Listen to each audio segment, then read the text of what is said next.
السلام علیکم ریڈرز، کیسے ہیں آپ سب؟ میں سکی معصوم سی وائس اوور لیب ارشاد۔ آج ہم اسکلم علینا خان کا ناول عہد انتقام ریڈ کریں گے۔ چلیں اسٹارٹ کرتے ہیں۔ کہانی ہے برسوں پہلے کیے عہد کو پورا کرنے والوں کی، ملک سے وفاداری کرنے والوں کی، بدلے اور انتقام کی آگ میں جلنے والوں کی، محبت کرنے والوں کی۔ مکمل ناول۔ سردیوں کا آغاز تھا اور کراچی شہر میں کوئٹہ کی طرف سے آنے والی سرد ہوائیں چل رہی تھیں۔ جہاں سب لوگ اس موسم سے لطف اندوز ہو رہے تھے، وہاں وہ ساحل سمندر کے کنارے کھڑا ماضی میں کھویا ہوا تھا۔ کیوں مار رہے ہو؟ جانے دو، مت مارو میرے ماما بابا کو، وہ بچہ روتے چیختے ہوئے کہہ رہا تھا، مگر ان لوگوں پر کوئی اس کی چیخو پکار اثر نہیں ہو رہا تھا۔ افندی، تو ہمارے ساتھ کام نہیں کرنا چاہتا تھا نا؟ اب دیکھ، اس کام میں ہم تیرے بیٹے کو استعمال کریں گے۔ ہا ہا ہا، ایک آدمی نے بے ہنگم طریقے سے ہنستے ہوئے کہا۔ بچہ ایک پل کو ان لوگوں کی بات سن کر سہم گیا تھا، مگر ان لوگوں کو واپس گفتگو کرتے دیکھ وہ قریب موجود گھنے درخت پر چڑھ گیا۔ کہاں گیا وہ لڑکا؟ ڈھونڈو اسے، وہ ہمارے ہاتھ نہیں نکلنا چاہیے۔ جلدی ڈھونڈو، اس سے پہلے کوئی یہاں آ جائے۔ وہ آدمی غصے اور پریشانی کے ملے جلے تاثرات سے بولا۔ موبائل کی بیل پر اس نے ان کی سوچوں میں ارتعاش پیدا کیا۔ ہیلو، فون اٹھایا اس نے بولا، مگر دوسری جانب کی بات سن کر اس کے ماتھے پر بل پڑے۔ وہ اپنی دوستوں کے ساتھ کینٹین میں آ کے بیٹھی تھی۔ آج تو سر نے لگتا ہے قسم کھائی ہوئی تھی کہ سارا چیپٹر پڑھا دینا ہے، اس کی ایک دوست ہانیہ نے کہا۔ شکر ہے کہ لیکچر کا ٹائم ختم ہو گیا، ورنہ مجھے تو بہت بھوک لگ رہی تھی، اس کی دوسری دوست نے منہ میں لیز رکھتے ہوئے کہا۔ ہاں، تمہیں تو ہر وقت کھانے کی پڑی رہتی ہے موٹی، اس نے اپنی دوست سمین کو ہنستے ہوئے بولا، جو اس وقت کھانے میں مصروف تھی۔ بالکل ٹھیک کہا تم نے انو، اسے کھانے کے سوا کچھ نہیں آتا۔ ہینا نے بھی اس کا مذاق اڑاتے ہوئے کہا۔ کیسی دوستی ہو تم لوگ، اب میں تم لوگوں سے بات نہیں کروں گی، سمین نے نہ روٹھے پن سے کہا۔ ہے، میرے بیبی کو برا لگا ہی۔ ہنی نے سمین کو بچوں کی طرح پچکارتے ہوئے کہا، جس پر سمین سمیت ان سب کی ہنسی کینٹین میں گونجی۔ اچھا اب جلدی کرو، میم انم کا لیکچر شروع ہونے والا ہے، انو نے اپنی رسٹ واچ پر ٹائم دیکھتے ہوئے کہا۔ اس کی بات سن کر وہ اب سب کلاس لینے کے لیے اپنی کتابیں اٹھانے لگی۔ ہم آج رات سامان دبئی نہیں بھیج سکتے، ان لوگوں کو ہم پر کڑی نظر ہے، آدمی نے اپنے سامنے موجود دوسرے آدمی سے کہا۔ مگر سرکار شیخ کو تو آپ نے آج رات کا بولا تھا، اس آدمی نے ڈرتے ڈرتے اپنے سرکار کو کہا، جو غصے میں ادھر ادھر کمرے میں چکر لگا رہا تھا۔ شیخ سے میں بات کر لوں گا، تم جا کے اپنا کام کرو، اس کے سرکار نے غصے میں پھنکارتے ہوئے کہا۔ کہاں ہے وہ؟ اس سے بولو جلدی یہاں پہنچے، میجر جیزل نے اپنے سامنے کھڑے کمانڈر حذیفہ سے کہا۔ سر، میں نے اسے فون کر دیا ہے اور ساری صورتحال سے بھی آگاہی دے دی ہے، کمانڈر حذیفہ نے جیزل کو بتایا، اور وہ دونوں بیسمنٹ میں موجود میٹنگ روم میں بڑھ گئے۔ کچھ دیر بعد دروازہ کھلنے کی آواز پر جیزل نے دروازے کی طرف دیکھا، جہاں وہ فوجی وردی میں کھڑا تھا۔ اس کی بھوری آنکھیں لال ہو رہی تھی، ہلکے بھورے بال بیچ کی مانگ نکال کر سلیقے سے کنگھی کیے، وردی کی ہاف سلیوز ہونے کی وجہ سے اس کی کستری بازو نظر آ رہے تھے۔ اس کی گندمی رنگت پر یہ خاکی وردی بہت جچ رہی تھی۔ اس نے کمرے میں داخل ہوتے ساتھ جیزل کو سلیوٹ کیا اور اونچی آواز میں سلام کرتا ہائم کے ساتھ والی کرسی پر بیٹھ گیا۔ کہاں تھے تم؟ کب سے تمہارا انتظار کر رہے تھے ہم، ہائم نے اس کے بیٹھتے ہی سرگوشی میں پوچھا۔ کہیں نہیں، فون سنتے ہی آ گیا۔ اس نے ہائم کو اپنی طرف گھورتے دیکھا تو گویا ہوا، اب تو آ گیا ہوں نا، اب کیا مسئلہ ہے؟ اس کا مذاق انداز کافی جھنجھلاہٹ والا تھا۔ عمران اور اس کے آدمیوں کو اندازہ ہو گیا ہے کہ ہم ان کی طاق میں ہیں، جو سامان ان لوگوں نے کل دبئی بھیجنا تھا وہ نہیں بھیج رہے۔ میجر جیزل حمدان صاحب نے ان کو ارجنٹ میٹنگ کی وجہ بتائی۔ اب ہمیں اس کے اگلے قدم تک محتاط رہنا ہوگا، وہ جلد ہی سامان دبئی کے لیے روانہ کرے گا، جیزل صاحب نے بات جاری رکھتے ہوئے کہا۔ لیکن میں اب اور انتظار نہیں کروں گا، اس شخص کو اس کی انجان تک میں خود پہنچ جاؤں گا۔ جیزل کی بات سن کر وہ ایک دم تیش میں سے بولا۔ سب نے اسے دیکھا جو اچانک غصے میں بولا تھا، اس کی بھوری آنکھوں میں خون اترا ہوا تھا۔ کمانڈر، ہمیں بہت محتاط رہ کر یہ کام کرنا ہے، اس طرح غصے میں ہمیں صرف نقصان ہوگا، جیزل نے اس کے سمجھاتے ہوئے کہا، جو کہ اپنے غصے میں سب کچھ تباہ کرنے کو تیار تھا۔ اوکے سر، جیزل کی بات سن کر اس نے لب بھینچے ہوئے تھے۔ کھڑکی میں کھڑی آسمان پر نظریں جمائے نہ جانے وہ کہاں گم تھی۔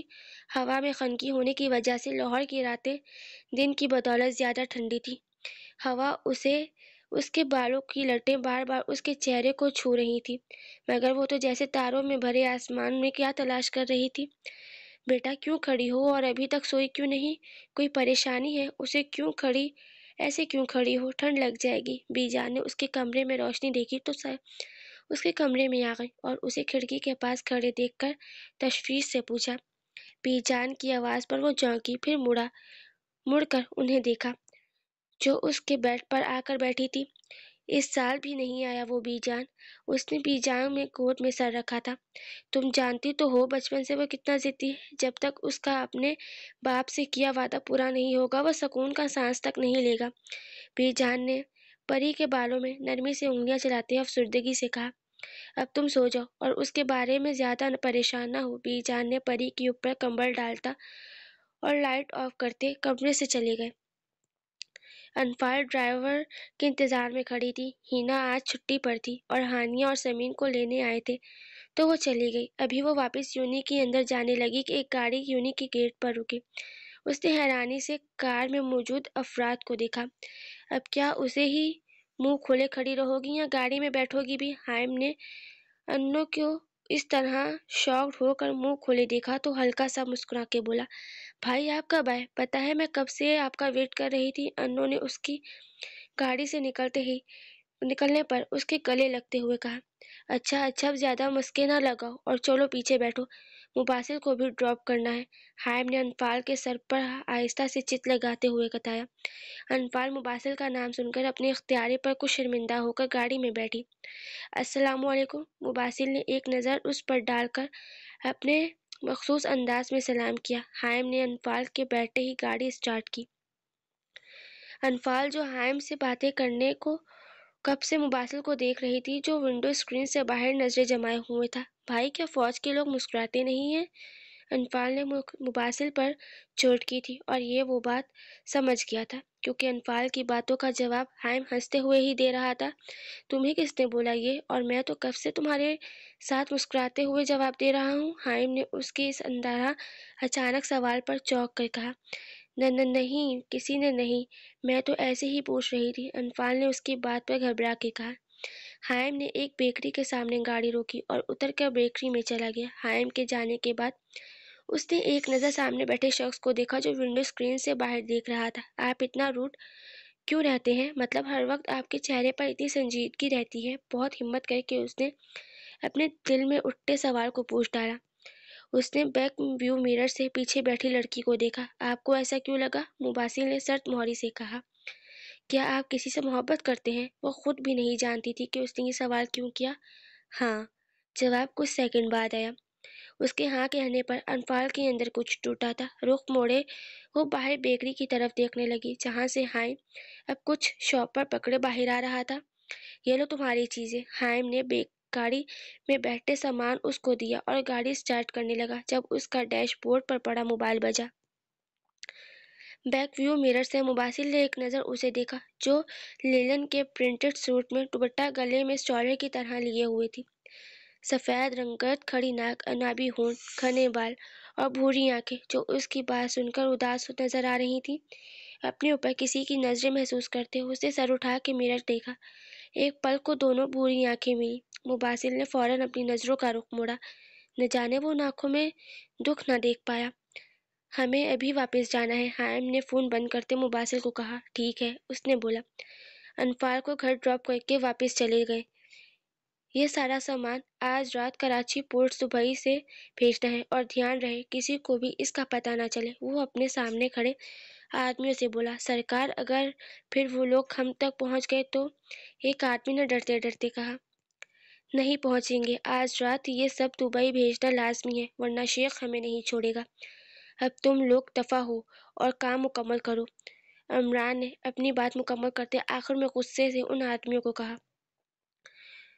نوجوانوں، آج کی رات ہمارے لیے بہت خاص ہے۔ آج ہم اس عمران کو رنگے ہاتھوں پکڑیں گے۔ جیزل نے اپنے سامنے موجود فوجی جوانوں سے کہا۔ کراچی پورٹ سے آج منشیات اور اسمگلنگ کا سامان دبئی جائے گا اور اس سے پہلے ہمیں ان لوگوں کو پکڑنا ہے۔ انہوں نے تمام جوانوں کو بریف کرتے کہا۔ کمانڈر عثمان ہادی کامران، آپ لوگ پیچھے سے فوجی جوانوں کے ساتھ حملہ کریں گے۔ مباصر ہائم اویس، آپ لوگ آگے سے جائیں گے اور حذیفہ عدیل جوانوں کے ساتھ باہر نظر رکھیں گے۔ جزل حمدان صاحب نے ان کو ان کی پوزیشن کے بارے میں بتایا۔ پاکستان زندہ باد، سب نے ایک زبان ہو کر نعرہ لگایا اور باہر کی طرف بڑھے جہاں ان کی گاڑیاں تیار کھڑی تھیں۔ دادا جان، بس آپ اسے اب واپس بلائیں، اتنے سال کیسے کوئی اپنوں سے دور رہتا ہے؟ وہ عمیر صاحب کو چائے دینے آئی تھی، انہیں فارغ دیکھ کر اس نے خفگی سے کہا، وہ نہیں آئے گا جب تک اپنے والدین سے کیا عہد نہ پورا ہو جائے۔ انہوں نے سرد آہ بھرتے بولا، وہ خود چاہتے تھے کہ وہ واپس آ جائے، کیا ہم سے ملنے بھی نہیں آ سکتا وہ؟ میں جانتی ہوں یہ وعدہ پورا کرنا ضروری ہے، لیکن کم از کم وہ ہر مہینے نہ صحیح سال میں ایک دو بار آ جائے۔ پریسا کے چہرے پر خفگی صاف ظاہر ہو رہی تھی۔ اچھا، آپ پریشان نہ ہو، میں بات کروں گا اس سے۔ انہوں نے پری کو اپنے ساتھ لگاتے ہوئے دلاسا دیا کیونکہ وہ جانتے تھے وہ ان کی ایک نہیں سنے گا۔ جلدی سب ٹرک میں لوڈ کرو، اس سے پہلے کوئی یہاں آ جائے، وہ آدمی غصے اور پریشانی سے بولا۔ ابھی وہ سامان لوڈ کر ہی رہے تھے کہ سامنے ایک گولی اڑتی ہوئی ایک آدمی کے پاؤں میں لگی اور اس کی چیخ بلند ہوئی، ہینڈسم، خود کو اور سامان کو ہمارے حوالے کر دو، بھاگنے کی کوشش نہ کرنا، نہ مارے جاؤ گے، تم لوگ چاروں طرف سے گھیرے جا چکے ہو۔ ایک کمانڈر نے آگے آتے ہوئے ان آدمیوں کو وارننگ دی۔ ہاں ہاں ہاں، ہم یہ تمہارے حوالے نہیں کریں گے اور ہمیں اندازہ تھا تم لوگ یہاں ضرور آؤ گے، ان میں سے ایک آدمی نے عجیب طریقے سے ہنستے ہوئے کہا۔ گولی کی آواز گونجی اور اس آدمی کے بازوؤں کو چیرتی ہوئی نکلی۔ گولی چلنے پر وہ آدمی وہاں سے بھاگنے لگے جب چاروں طرف سے گولیوں کی آوازیں آنے لگی۔ سب برباد کر دیا تم لوگوں نے۔ اب میں شیخ کو کیا جواب دوں گا کہ کن نکمے آدمیوں کو میں نے یہ کام دیا؟ جوان فوجیوں کی نظر سے نہ بچ سکے۔ عمران نے اس زخمی آدمی کو دیکھ کر پھنکارا۔ ان لوگوں نے سب اسمگلنگ کا سامان قبضے میں لے لیا اور سب بچوں اور لڑکیوں کو بھی بازیاب کروا لیا، ایک آدمی نے ڈرتے ہو کر اپنے سرکار کو بتایا جو غصے اور طیش میں ادھر ادھر چکر لگا رہے تھے۔ دفعہ ہو جاؤ، کسی کام کے نہیں ہو تم لوگ، اب میں خود کچھ کروں گا، وہ ایک بار پھر پھنکارتے ہوئے بولا۔ وہ چاروں یونی کے اندر گراؤنڈ میں بیٹھی تھی۔ سمین اور ہانی ایک ناول پڑھنے میں مصروف تھی اور ہینا انگلش کے نوٹس بنا رہی تھی، جبکہ وہ نہ جانے کدھر کھوئی ہوئی تھی۔ انو یار، اس طرح منہ پھلا کر کیوں بیٹھی ہو؟ ہینا نے اس سے پوچھا۔ وہ کب سے انفال کو پریشان دیکھ رہی تھی۔ ہینا کے سوال پر وہ خیالوں سے باہر نکلی۔ مباسل کل بھائی مجھے لینے آئے تھے اور ساتھ وہ بھی تھا، اس نے اپنی پریشانی ظاہر کی۔ اوہ، ان تینوں نے اس کو دیکھتے معنی خیزی سے کہا۔ پھر تم نے اس سے بات کی؟ سمیر نے اسے چھیڑا۔ ہاں، کچھ سوچ کر وہ بولی۔ واہ بھئی، اچھا کیا بات کی؟ ہانی نے اس کے ہاں بولنے پر پوچھا۔ یہی کہ وہ ایسا کیوں ہے، کہیں اسے کسی سے محبت تو نہیں؟ الفال نے تھوڑا جھجک کر بتایا۔ پھر وہ تینوں ایک ساتھ بولی۔ اس نے کہا ہاں، یہ بتاتے نہ جانے کیوں اس کی آواز بھر آئی۔ ایسا کچھ نہیں ہوگا، کیا پتہ اس نے صرف تمہیں ٹالنے کے لیے بولا ہو، ہینا نے اسے سمجھایا تھا۔ وہ اپنی دوست کو اس طرح اداس نہیں دیکھ سکتی تھی۔ ہینا کی بات سن کر وہ صرف سر ہلا کر رہ گئی کیونکہ اب وہ اس کے بارے میں بات نہیں کرنا چاہتی تھی۔ ان لوگوں نے اسمگل شدہ سامان اور بازیاب کرائے ہوئے بچوں اور لڑکیوں کو حکومت کے حوالے کر دیا تھا۔ شاباش جوانوں، اب بس ہمیں عمران کو پکڑنا ہے کیونکہ اب وہ چین سے نہیں بیٹھے گا۔ میجر نے سب کو شاباش دیتے ہوئے کہا۔ اب ہمیں انتظار کرنا ہوگا، بہت جلد وہ دوبارہ سامان بھیجے گا اور اب کے بار ہم اس کے اڈے پر حملہ کریں گے، جزل نے کہا۔ انشاءاللہ اس باہم کو ہم سرانجام تک پہنچائیں گے، اس نے کہا۔ پاک فوج زندہ باد، پاکستان زندہ باد، سب نے ایک زبان ہو کر کہا۔ وہ دونوں اپنے اپارٹمنٹ میں بیٹھے کام کر رہے تھے۔ ہائم کافی بنا کر لایا تو اسے دیکھا جو پتہ نہیں کون سی دنیا میں کھویا ہوا تھا۔ کہاں کھوئے ہوئے ہو؟ میں اتنی دیر سے بیٹھا ہوں اور تم تو پتہ نہیں کدھر کھوئے ہوئے ہو۔ ہائم نے اسے دیکھا، کہا جو سوچوں میں گم تھا۔ نہ نہیں، کہیں نہیں، بس ایسے ہی گھر کی یاد آ رہی تھی، اس نے گھبراتے ہوئے کہا۔ جب سے تم نے آرمی جوائن کی ہے تم صرف کوئی 5 یا 6 بار اپنے گھر گئے ہو اور جب سے عمران کا کیس شروع ہوا ہے تم گھر جانا تو دور، فون بھی نہیں کرتے۔ حائم نے تشویش سے پوچھا۔ میں جب تک اپنے والدین سے کیا عہد نہ پورا کر لوں گھر نہیں جاؤں گا، اس نے سامنے دیوار کو گھورتے ہوئے کہا۔ تم مجھے بھی نہیں بتاؤ گے کہ کیا ہوا تھا؟ حائم خفگی سے بولا۔ کیا کرو گے جان کر؟ اس کی آنکھوں میں خون اترا ہوا تھا۔ 6 سال پہلے اس نے آرمی جوائن کی تھی اور صرف حائم سے دوستی تھی جس میں زیادہ ہاتھ حائم کا ہی تھا۔ ہم لوگ شہر میں رہتے تھے، دادا اور دادی گاؤں میں رہتے تھے۔ میں 10 سال کا تھا، ہم گاؤں جا رہے تھے۔ میری بہن مہینہ پہلے ہی دادی کے ساتھ گاؤں چلی گئی تھی۔ گاؤں لاہور سے 2-3 گھنٹے دور تھا۔ ابھی ہم لوگ کو 1 گھنٹہ ہوا تھا جب فائرنگ کی آواز آئی اور ہماری گاڑی لڑکھڑائی تھی۔ بابا نے فوراً بریک لگا کر گاڑی روکی۔ وہ سانس لینے کے لیے رکا، نظریں اپنے ہاتھوں پر جمائے اس نے دوبارہ بولنا شروع کیا۔ کچھ آدمی ہماری گاڑی کو گھیرے کھڑے تھے۔ ایک آدمی نے گاڑی کا دروازہ کھول کے بابا کو باہر نکالا۔ ہمیں وہ ڈاکو لگے تھے۔ پھر ان لوگوں نے ماما اور مجھے باہر نکالا۔ تم نے میرے ساتھ کام کرنے سے منع کر کے خود اپنے پاؤں پر کلاڑی ماری ہے۔ اب دیکھ میں کیا کرتا ہوں۔ ہاں ہاں، ایک آدمی نے عجیب طریقے سے ہنستے ہوئے میرے بابا کو بولا تھا۔ عمران جانے دو ہمیں، بابا نے اس آدمی سے کہا۔ ان لوگوں نے میری آنکھوں کے سامنے میرے ماما پاپا کو قتل کر دیا۔ میرے رونے چیخنے کا ان پر کوئی اثر نہیں ہوا۔ یہ بتاتے اس کی آنکھیں ضبط سے لال ہو گئی تھیں۔ میں ان لوگوں کی نظروں سے بچ کے قریب موجود گھنے درخت پر چڑھ گیا۔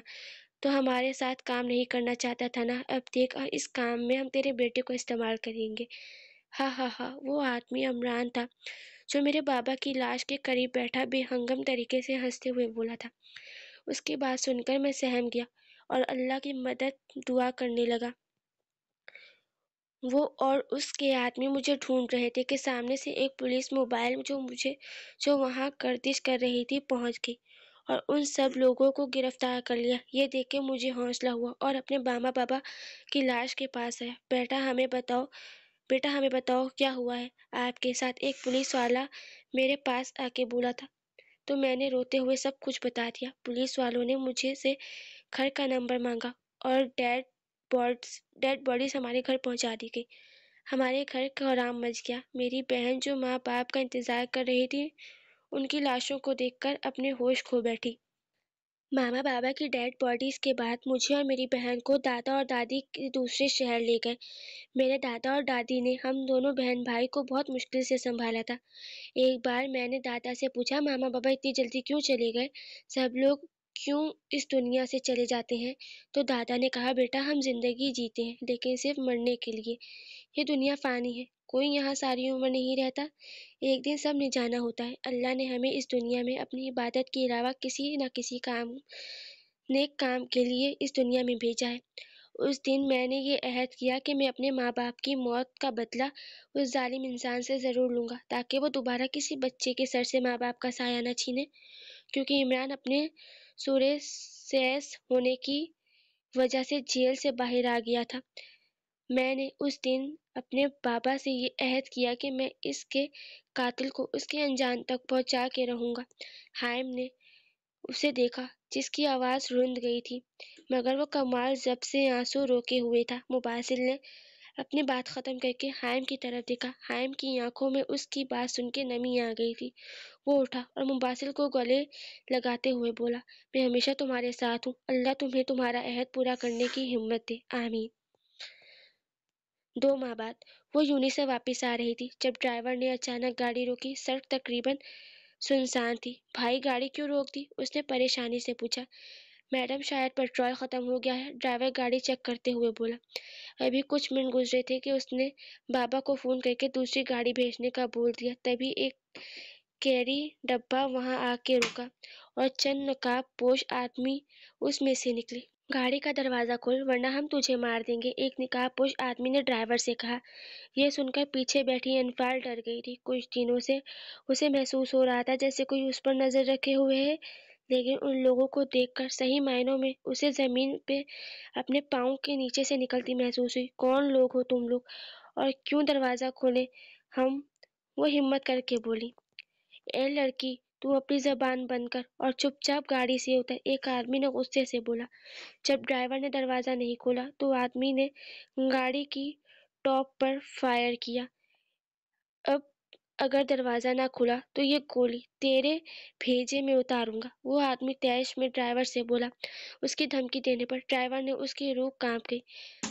بھائی آپ دروازہ کھول دیں ورنہ یہ لوگ ہمیں مار دیں گے، انفال نے ڈرتے ہوئے کہا۔ ڈرائیور کے دروازہ کھولنے کی دیر تھی۔ ان آدمیوں نے ڈرائیور کو گلے میں انجیکشن لگا کر بے ہوش کر دیا اور انفال کے منہ پر رومال رکھ کے اس کی آواز بند کی جو چیخنے لگی تھی، اور اسے اٹھا کر گاڑی میں ڈال کے لے گئے۔ وہ سب لوگ آج ایک بار پھر عمران کو پکڑنے کا کہلیہ عملی طور کر رہے تھے جب کسی کا موبائل رنگ ہوا۔ حائم نے ایکسکیوز کرتے ہوئے فون اٹھایا۔ دوسری جانب کی بات سن کر اس کے چہرے پر پریشانی پھیل گئی اور دماغ کی رگیں تن گئی۔ سب نے اس کے بدلتے انداز کو دیکھا۔ سب خیریت ہے جوان؟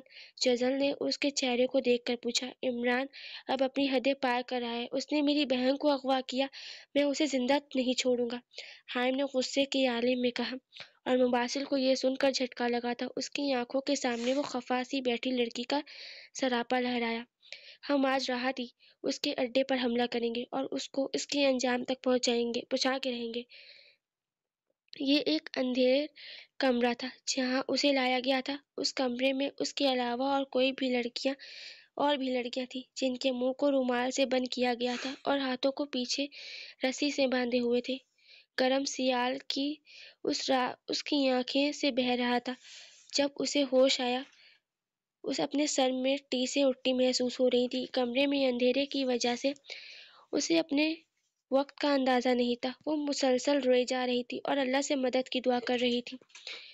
ہم آج رات لڑکیوں اور منشیات دبئی کے لیے روانہ کریں گے، وہ موبائل پر بات کرتے ہوئے بولا۔